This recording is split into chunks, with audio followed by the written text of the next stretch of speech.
Yes, I'm seeing lot of call. It's just all coming from fear of stats. No, I know it. So many people are picking qual. Qualitative, inclined towards qual, but inclined towards statistical testing also. Quantitative. Mm. So if you are saying that okay, qual or quant, I'm assuming you mean that it is a better representation of reality, or it can better find out things, or it can better find out truth. Correct? That if I'm using quant, I will get to know. Or if I'm using qual, I will get to know about what is true. Right? Okay. Very nice.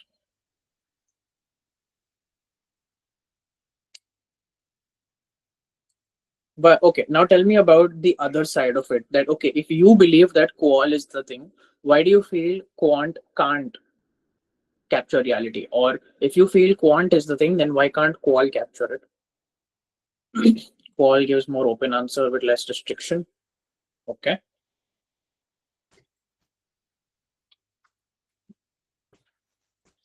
What about the rest? Why do you prefer this?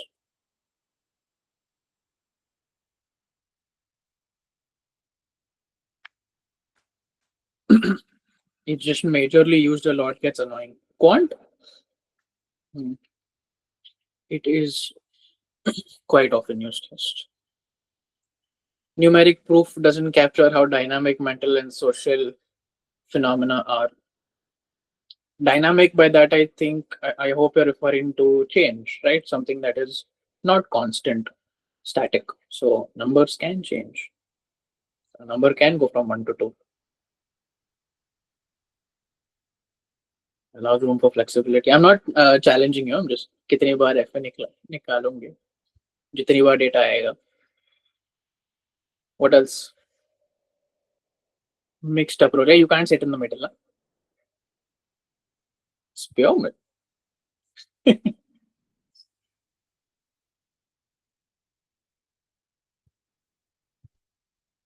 Quant might not answer the underlying reasons for the obtained results.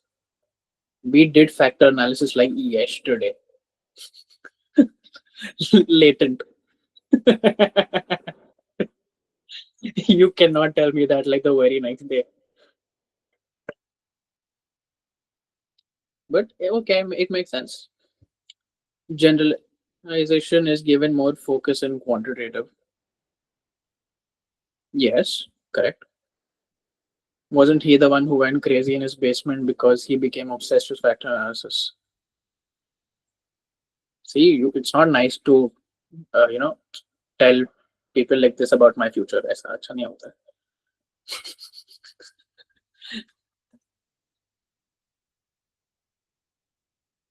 So I didn't consent to tarot reading.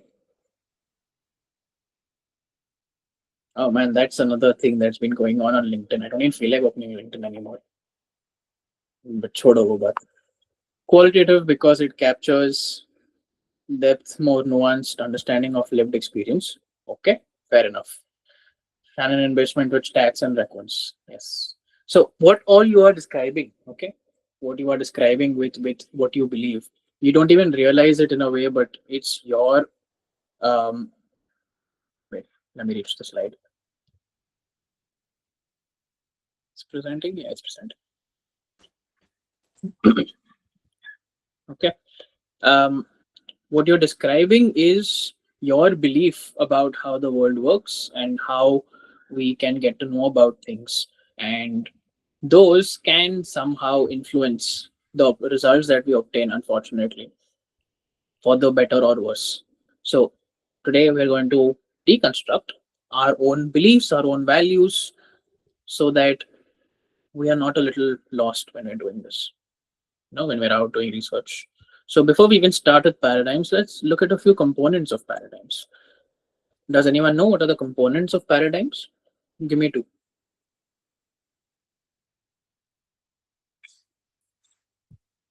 Does anyone know what a paradigm is? Using the word, but anyone knows what paradigms are?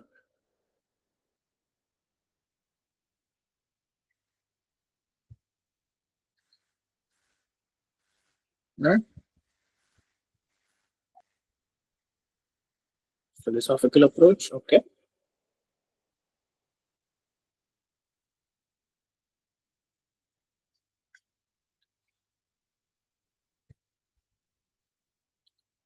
Nazaria. What? Ah, okay. Okay. Approach. Perspective. Yes. I thought you were talking about that song for a second, right? It's a song. Knowledge, traditions, different ways of thinking, perspective. Yes. Yes. Yeah, you can think of it like that, right? It's a. Oops. It's so annoying. This thing is. It's a kind of a perspective. Perspective. Or a set of views or approaches that certain people have or certain groups have about how we approach things. And there are components to it. Anyone knows the components that, in a way, define the different aspects or parts of paradigms. We're going to cover three of the components. Okay, three of the components we're going to cover. And as bonus, I have added one fourth very interesting debate. We'll get to it. What are we studying? How are we studying? Yes, very good. Arima's and Joey's answers are correct, right? The very first thing, the very first thing you have to even begin talking about is this. Very aesthetic, no? Right? Today's slides are a little aesthetic. It felt that way. No? It wasn't that mode. Yes, thank you. I mean, if you want to study it, might as well give it that dark academia vibe, you know? So, ontology is very simply the study of reality. And you might listen to that definition and might think, what the heck does that even mean? Because isn't everything trying to study reality? So, what is your job? Right? Ontology quite literally means study of being, right? This word over here, onto, it's referring to being. I'm trying so hard not to go into like existential phenomenology because it's so related, but I will not touch it because Heidegger gives a distinction between ontic and ontology, but okay, we won't cover it. Not important. For future reference, if you're ever interested, won't touch it. Yes, it's the study of being, existence, or reality. And again, it sounds ridiculous. It sounds like, what the heck have we been doing? What are the pointers? Why am I concerning myself with these? But it takes us to questions like these: are emotions real, or is it just something that we have, you know, labeled? Or is the self a thing or a process? Right? Think of your 9-year-old self. This is you, 9-year-old. Okay, I'll put tears over here because you were cranky. Very cranky kid. Is your 9-year-old self equal to you currently? You also is crying right now. We're all crying only. Is it the same? What about you from yesterday to you to today? Is it the same? I don't know. But these are questions that ontology handles. And even questions like, are emotions real? Right? I'll tell you something about me personally. The concept of emotional intelligence, I don't really buy it. This is me personally, okay? I'm not trying to sell it to you. But I don't believe in emotional intelligence as a construct, okay? As a separate construct. So ontology is very helpful when we are making scales and when we are measuring things, right? Because if I'm measuring depression, right? We did factor analysis just yesterday, right? What is depression over here? The latent trait. It doesn't exist by itself. We are looking at a set of traits, right? When we did factor analysis, we looked at some items and the intercorrelations between them infer, right? Based on that, we infer something called as the as depression, right? That's the latent. So does such a thing even exist, or I'm just making it up? Or if you look at even something like the distinction that we made between organic and functional syndromes, some people doubt the existence of certain functional syndromes. So are they real? We'll get to that in a future slide, in the next 2-3 slides. So ontology is concerned with this. If you want to get a good idea of this, You can read that PDF I've sent on the group about the constructs one, which is a conversation between me and my students where I kind of prove to them that intelligence does not exist. So that's a fun thing. It was just a little fun little thing for them to dig deeper, and that is deeply ontological. So a psychologist's ontology affects what they consider valid objects of study, right? For example, the behaviorists did not account for cognition in their ontology, whereas the cognitive scientists are a bit more flexible that way. And right now, if you are spending time on LinkedIn, you will see that different people with different ontologies are just arguing with each other about things like astrology, about alternative practices, right? Like Reiki or tarot cards.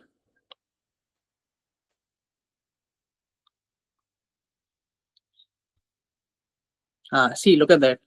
You've already declared it as pseudoscience because that's your ontology. To you, in your worldview, these are pseudoscience. But for someone else, it might not be the case, right? Someone who believes in astrology or someone who believes in Reiki or tarot, to them it's not that way because to them it is valid object of study. And right now, I'm not going to. I do have my personal beliefs about this, but I'm not going to take either side right now because I am here to just make a claim about ontology. So we have a few people over here who might consider this pseudoscience, and we have few people who might consider it valid. That okay, we should study this. They might be real or they are real.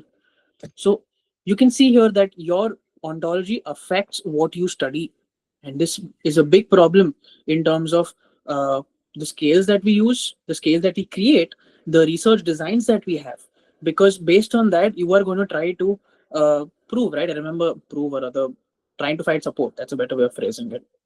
I remember reading this one paper on astrology, right? That was trying to find evidence for it based on Big Five and trying to show astrology as a valid indicator of personality. But the method that it used was not so good.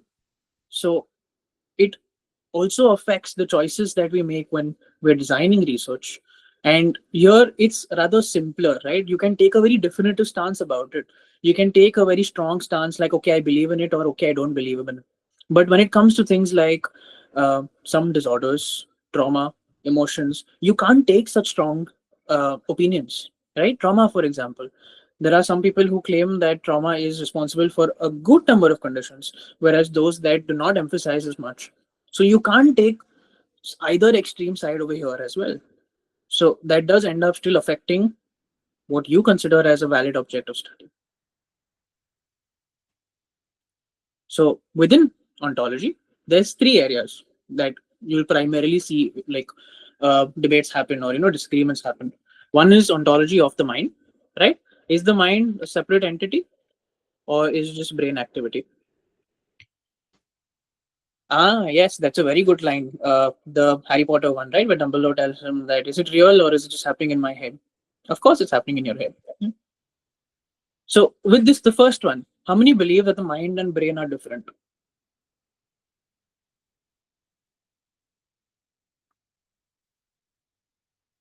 No one?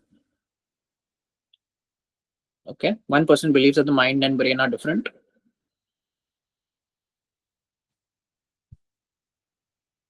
Hmm. And look at this. With the people who are agreeing, you are already subscribed to a view called as dualism, right? Which traces back to which thinker? Anyone knows? I'll be very impressed. Yes, it's Cartesian, right? Descartes. Rene. What is Rene, man? He's not our best friend. He's not my shopkeeper. Yes. Okay. There are some good number of people who believe in dualism. What about the other side, right? Just brain activity. That the brain and mind are the same thing, and mind is just emergent from the brain, but it's still materialistic. That there is no distinction really. That the mind is a separate thing and the brain is a separate thing.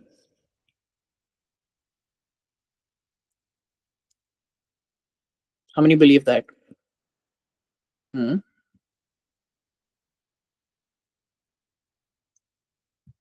Only 1%. And if you believe that you're subscribing to a kind of materialism, this is the stance that I take as well personally. This is my view that the brain and mind are not separate, that the brain and mind are the same thing. In fact, the brain is kind of like emergent from it. Sorry, the mind is emergent from the brain. Think of, again, I'm not trying to convince you or something, but I am trying to just explain my stance that think of like wetness, right? Something is wet. Wetness is not a real concept, it's just molecules. But wetness emerges from all those molecules combined. You don't feel a molecule, you don't feel the tiny parts, you feel something that's wet. So, similarly, the brain is the tiny molecules in a way, the neurons, right? From which emerges this thing called as mind, which is like that wetness. There is no such thing as wetness, something that's wet. So, what about the idea that they are both interrelated?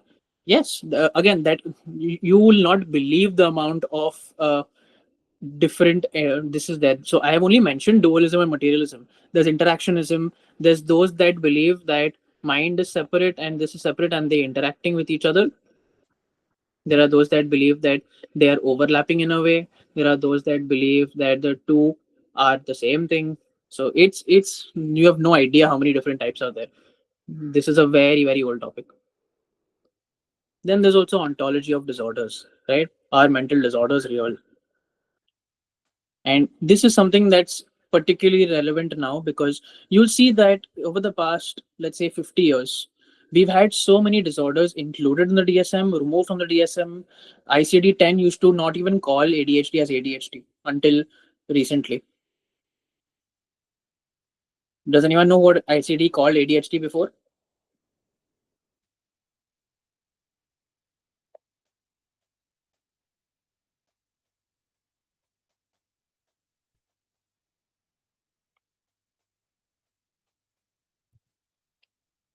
What did ICD call it? ICD 10, huh? Not 11.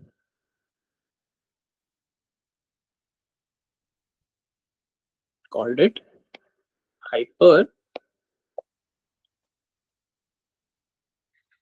hyperkinetic disorder,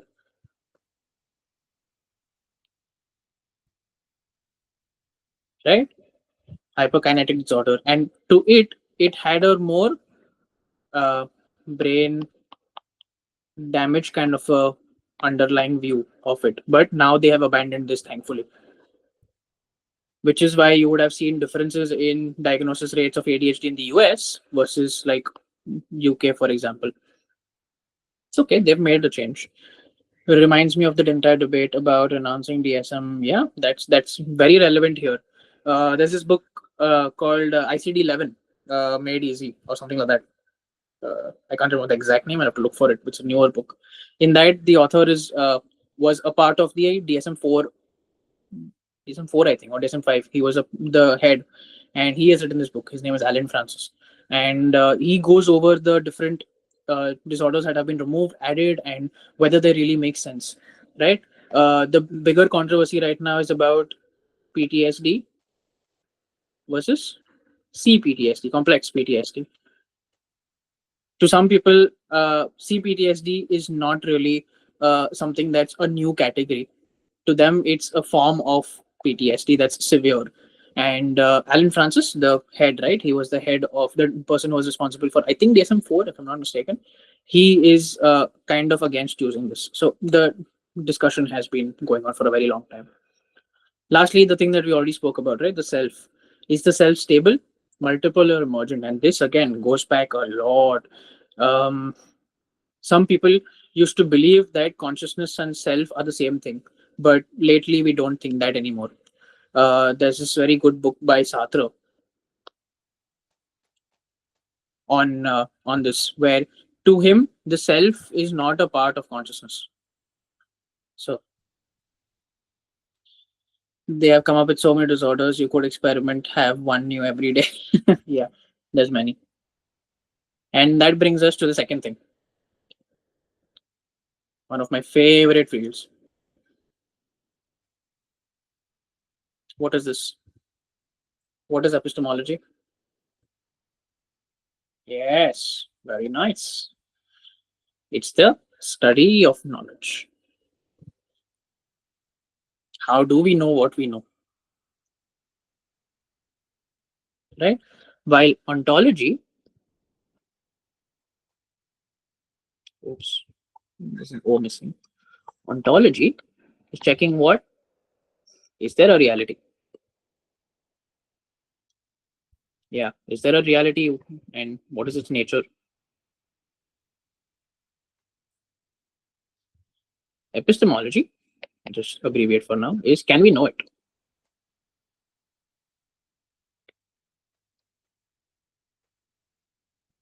Right? And how do we know it? What is knowledge? Because if you're saying you need to know something, you need to also define what counts as knowledge. So what do you think is knowledge? No, for now leave that aside. Relational, the first class on, I'm glad you remembered that. I myself had forgotten that I had covered that. What is knowledge, people? I'll give you two views. I'll give you classical definition, and I'll give you something like information theory.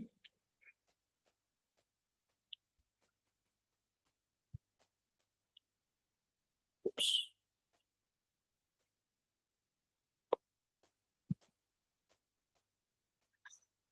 I'll get to why I wrote mine. That's not my theory. I'll tell you later where my gets there. No, knowledge in the classical view is defined as JTB. Something needs to be justified.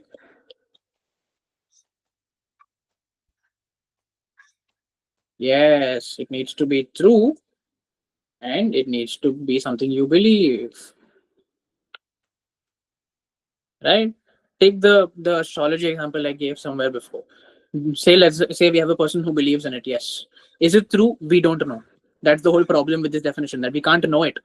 Is it justified? We don't know. Which is why we have to come up with a good method in order to do it. Right? This method is what we call research. That you're trying to find something. And if you have all three satisfied, we have knowledge. But we can almost never satisfy the second one. Because how do you know something is true? Now, so a simpler definition that I like going to is given by this guy named Claude Shannon. Yes, I know. He is the father of information theory. To him, information or knowledge is simply about reducing uncertainty.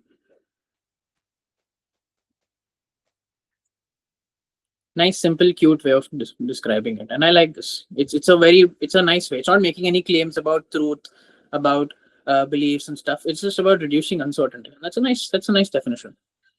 One of the MPhil exams had asked about Claude Shannon, so that's why I have mentioned him here.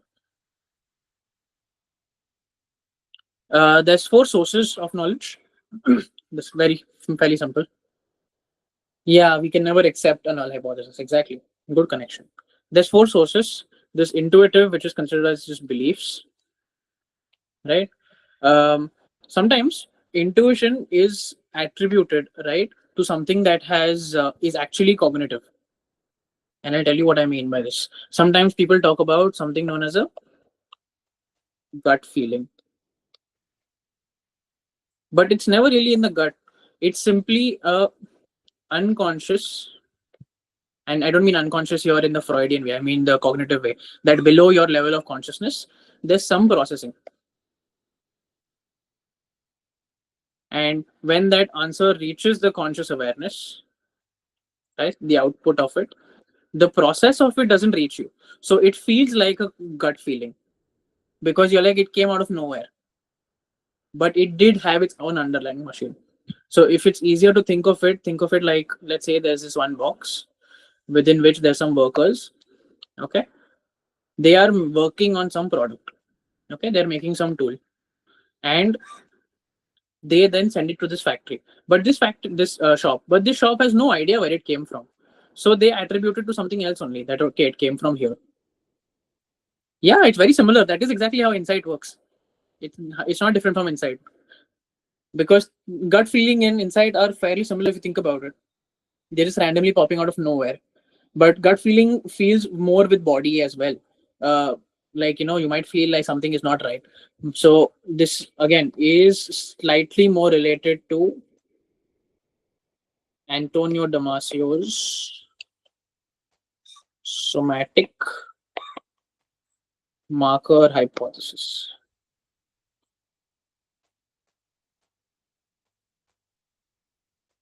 So that's a little bit more in depth for gut feeling thing, but it's not fundamentally very different. Authoritative, again, fairly simple to understand, that you're accepting things that are given to you from authorities, from different people, right? Logical is in terms of what? What is logical over here referring to?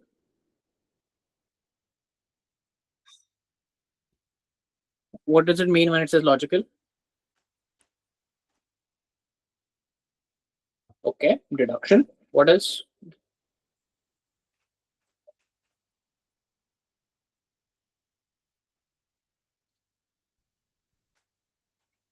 No, no, come on.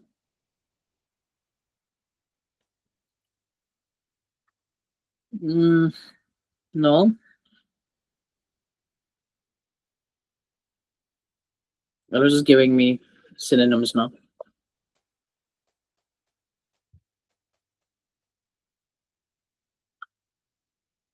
All men are mortal. Socrates is mortal. Therefore, Socrates. No, all Socrates is a man. Therefore, Socrates is mortal. Right? Syllogism. Syllogisms are basically, you have like premises which are true. So if they are true and valid, okay. If the premises are true and valid, the conclusion also should be true and valid, right? Syllogism, and they can have two types, right? Like deductive and inductive. Deductive goes from where to where? We'll come little here to discuss logical. Logical has two sides. There's syllogism. This formal. We'll get to that in a second. Yes. Deductive goes from general to specific. Right? The example that I even gave, that all men are mortal. Right? All men are mortal. You can see all over here. It's a very generalized claim. And so this is counts as a deductive argument. Inductive, on the other hand, is the opposite of that. It goes from specific to general. Right? Very common example is given is that these swans are black. Sorry, are white. Right? Therefore, swans are white.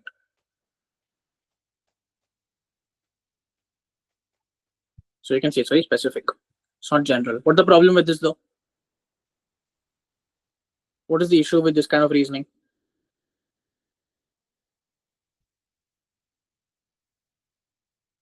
Not true for all. All you need is one exception. Okay, one exception is all you need. So if you have one black swan, okay, this is no longer true.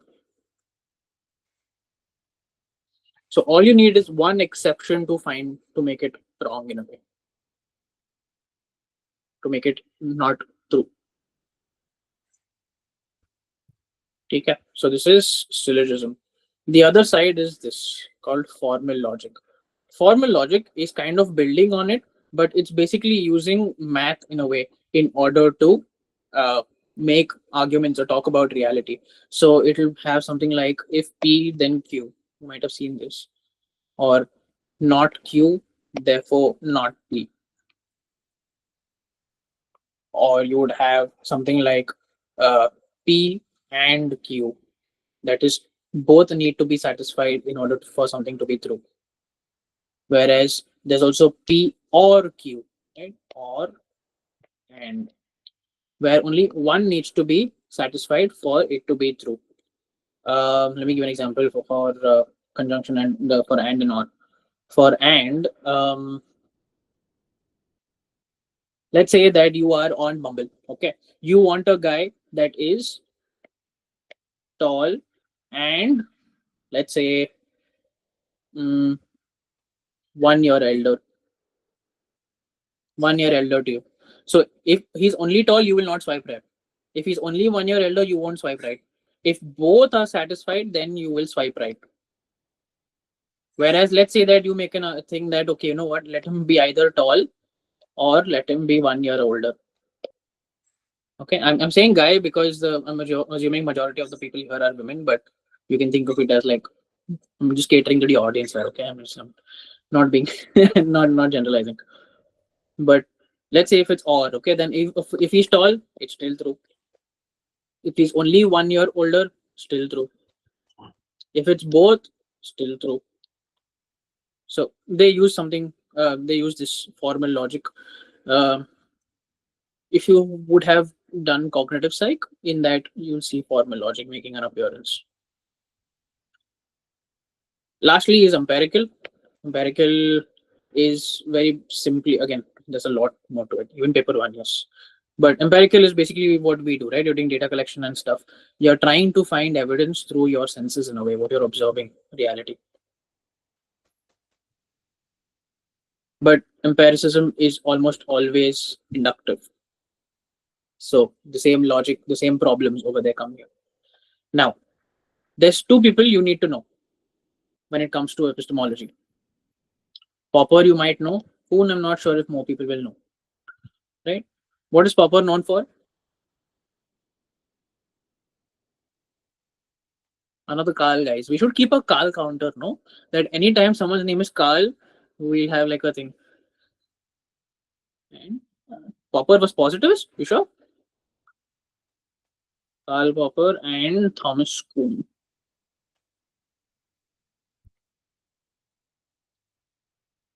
Right? So Popper was saying that, okay, listen, we can't prove theories as right, but what we can do is we can prove them wrong. We can falsify them. Right? So he's taking this kind of an approach that we may not be able to prove them as right, but at least we can falsify them. So the theory of falsification, right, is basically just this, that a theory must make predictions that could in principle be proven wrong by evidence. It doesn't have to be wrong, but it is possible that it can be wrong. Right? If you take this, okay, this is guy, okay, let's say that, okay, let's give a very relevant example that might, let's say, relevant, I don't know for whom. Let's see, this is your mother or your father or whatever, we'll take mother for now. Okay, your mother thinks that you are, let's say, not your mother, let's keep someone else's, otherwise you'll feel attacked for no reason. Let's say Ria from last class has come. Okay, Ria's mother thinks that Ria has a boyfriend. So Ria's like, okay, you know what, prove this, prove it. Why don't you try and prove it? So what she does is she stalks Priya for like a week and she does not find any proof. But she still believes that Ria has a boyfriend. She still believes this. So no matter what happens, her theory can't be proven wrong because she just believes it so much. So you can see here that in principle, her theory can't be proven wrong. Yeah, let's not go to the justice system today. Popper coped with denial. Hmm. Yes, he coped with denial. So you can see here, this is what falsificationism is, that it should be possible for something to be wrong. On the other hand, we have someone else. We have Thomas Kuhn. Okay, Thomas Kuhn is a very important name in philosophy of science. He believed that, forget all of that, he believes that knowledge is just shaped by dominant scientific worldviews, paradigms, right? What we're going to do. He believes that throughout history, there have been different paradigms. Yes, he coined the term. Very good. There have been different paradigms or revolutions, right? And these keep changing, and these keep uh, defining what is knowledge or how can we obtain it. Do you know what era we are in right now? What is the paradigm of the current thing? What paradigm are we in right now? Anyone knows? I don't think that this is not something that you can know, but any guesses? Pragmatism is, if you're referring to William James, pragmatism, then not really. AI is not a paradigm. Right? Post positivism, I don't. Okay, kind of. If you're referring to the current scientific stage, kind of. Ah, yes, postmodern. Yes, postmodern does seem likely. Post 1970s with Foucault, Jean-Francois Lyotard, postmodern has been the current thing. And I'm not Foucault, very important name. He doesn't consider himself. He didn't consider himself postmodernist, but his views were. And there's also Jean-Francois Lyotard. He's considered as the father of postmodernism. What am I doing? Postmodernism. He wrote the book called The Postmodern Condition, in which he defines postmodernism, which people consider ridiculous because postmodernism should not be able to be defined. So that's a funny little back and forth. So not just in science, but also in, like, if you look at the current era, right, it's become very critical. Right? It's become very critical of the world, and I don't mean of the world in the sense that it wasn't before. I mean of narratives, right? Do you guys remember the whole Luigi thing? Luigi Mangione, yeah, the guy who shot the CEO. Yes. Did you see how people reacted to that? They supported him. Why? He killed someone. Why do they support him? Because the narrative,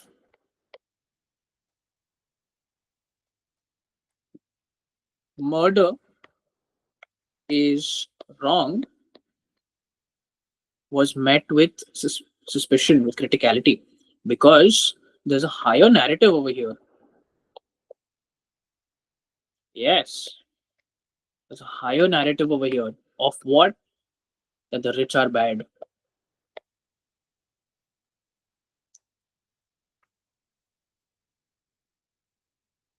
So coming back to where I was, yeah. The general, not just in science, but also the general public views are turning a little postmodern. So, according to Kuhn, each of the eras are shaped by these dominant scientific worldviews.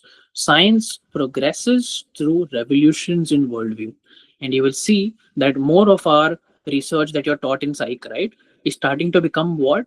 You're going to see people pushing more for qualitative or mixed methods, whereas quantitative has dominated for so long. Some colleges did not allow qualitative, by the way, until recently, because science progressive through revolutions, and now the revolution of a mixed method approach is coming.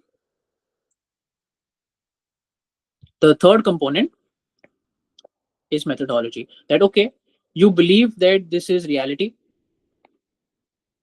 and you believe that we can get to know it in a certain way, know it, okay, in a certain way. Then how the hell do we do that? So that is where methodology comes in. That how are you going to do it? You'll see someone like me, right, who's a psychometrician. What do? I build scales using what? Using a quantitative thing. And how do I do that? I take I also depend on qualitative when we do expert reviews, right? When I'm doing expert reviews, we're also depending on qualitative. But you'll see me run factor analysis, you'll see me run IRT, Rash models, etc. Blah blah blah. You'll see me take such a method. If I'm taking working with, like, let's say, existential data, it'll be more qualitative, such a research. So the methods also will be such, right? Interviews, focus groups, etc. So what method are you taking? The last bonus thing that I had mentioned over here is the Kantian distinction. Anyone knows what this is? I've added it here because it will make it easier to go over the paradigms. Anyone knows what is the Kantian distinction? You know who Kant is? Yes, Immanuel Kant. What an unfortunate name, no? But fine. He's a very important guy. I guess when you're important enough, funny names become important as well. Whatever. Okay, we won't make fun of Kant. He did good. Yes. What is the Kantian distinction? Anyone knows? I'll be very impressed. Don't Google now. Okay. Firstly, Immanuel Kant dealt with the arguments about like which is better. Okay, like okay, there was this thing called as a priori and a posteriori. You can very simply know this as rationalism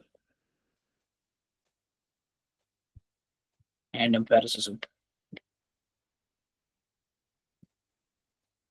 Okay, rationalists believe that you can't trust your senses. You can only trust reason. Only through reason we can understand things.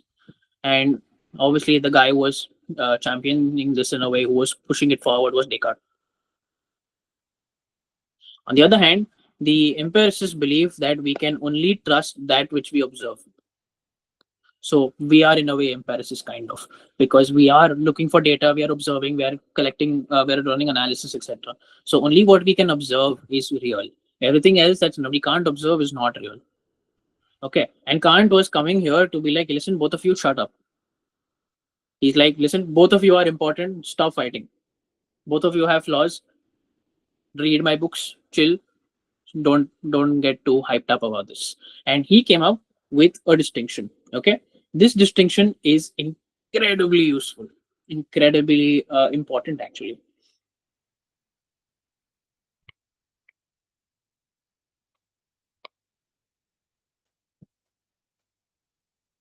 Noumena and phenomena. So noumena can be thought of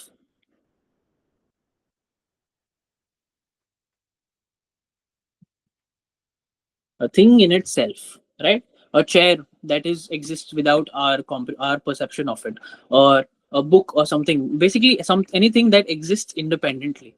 So to Kant, the real world exists independently outside of our perception of it, right?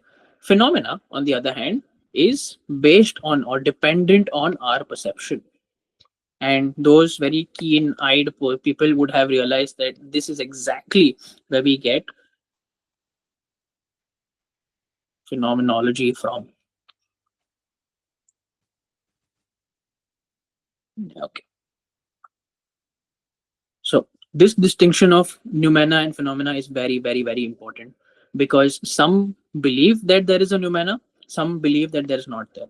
When we're looking at the positivists, postmodernists, the phenomenologists, you'll see that some believe in this, some believe that such a thing is not knowable, that it doesn't exist. It's very important to know this. A good amount of our psychiatric classifications are based on this phenomenology.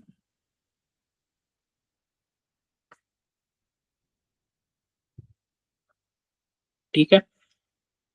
You want me to end here for today, or you want me to cover positivist and post-positivist?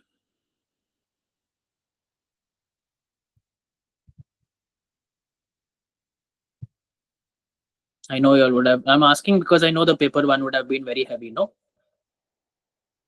Can I can't give you an example of noumena. That's the point. That's the whole point. That it is inaccessible. It is independent of perception. So if I give you an example of it, it means I'm perceiving it. Let me give you a very interesting example. Okay. Say there's a tree over here, and it falls in the forest, but there is no one to listen to it fall. So because no one was there, there is no such thing as noise. Noise does not exist. If a tree falls in a forest and no one is there to listen to it fall, noise or sound does not happen. What you will be there is the air will move, but there will be no noise. So you can think of that as it. We are naming it because it's a part of our perception, because it's phenomenal. Like, there is no such thing we can perceive outside of our eyes. Think of color, right? We like to think that color is within an object, that there is a red ball, but the ball is not red. It's just reflecting back red wavelength. In reality, the world might actually just be colorless, but the light reflected is a different color, whereas the others are absorbed. Same for sound, same for anything. So you can think of this as an example of noumena, that noise or sound does not exist only if no one is there to perceive it.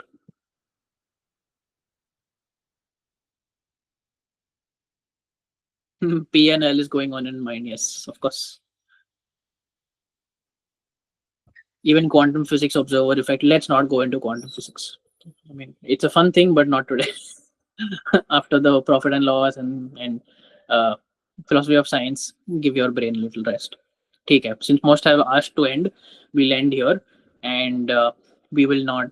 We'll cover the paradigms. Okay, all the major paradigms. I think tomorrow or once on. Let's see. Let me see. Tomorrow or maybe the other day, some other day. Okay. Yeah, I'm reading a book about quantum physics right now. Awesome. What is the book? Let me know. Okay, but is it clear so far what we have done? Are the components and the components at least clear?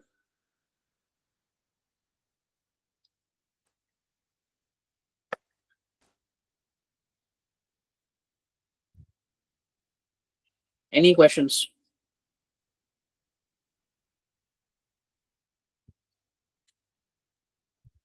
And this is just a tip of the iceberg introduction that is necessary for net. Okay, net and set also ask questions about um, ontology, about epistemology, about the components. Maybe a question on Popper could come, or Kuhn they won't mention really. But um, there is more to it. There's a lot more to it, and it's a very fascinating field. Yeah. Any questions? Oh, Kush, you can stop recording by then.